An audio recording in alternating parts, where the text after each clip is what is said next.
Today I'll be demonstrating the spatial search functionality available in the Exploration user interface. The spatial search allows us to create a probing sphere which we put inside of a reference organ to find tissue blocks which have been registered with that reference organ.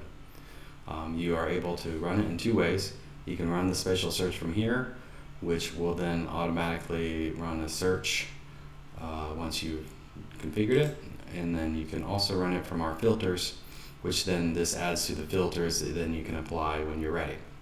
So we'll start from here. You click Run Spatial Search and you're able to choose the reference organ that you care about.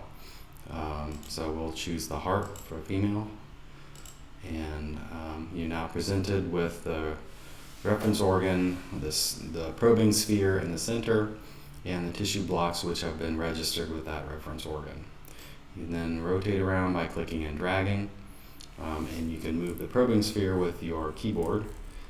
You can hit Shift to move it faster, and you can see the keys that you need to press by looking at the labels here, and you can also do the same thing by pressing the keys on the interface. So then as we get closer, you see the spatial search is executed and has highlighted this block as colliding with our probing sphere. We can then also expand the probing sphere to select more things, and the results show up on the left and also in the scene. If you want to reset, you can always put the probing sphere back in the center at the default settings, and you can reset the camera view. Now you can also select a tissue block. You can also move the probing sphere by selecting a tissue block from here, and then it moves the probing sphere to this location, and again you can update by doing this. So then on the left you see we have 4 tissue blocks which the probing sphere collides with. We see there are 7 anatomical structures which is being collided on, and you see 4 tissue blocks have heart and left ventricle.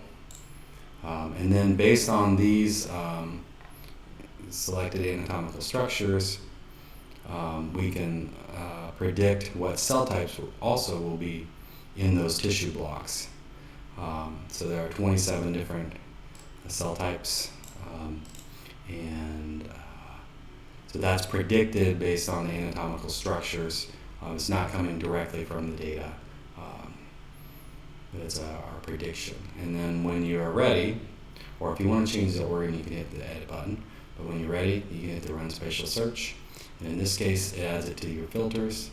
If you want to add another one, you click Run Spatial Search. Let's now select male heart. And so this is a different reference organ. You can select a tissue block, change the size,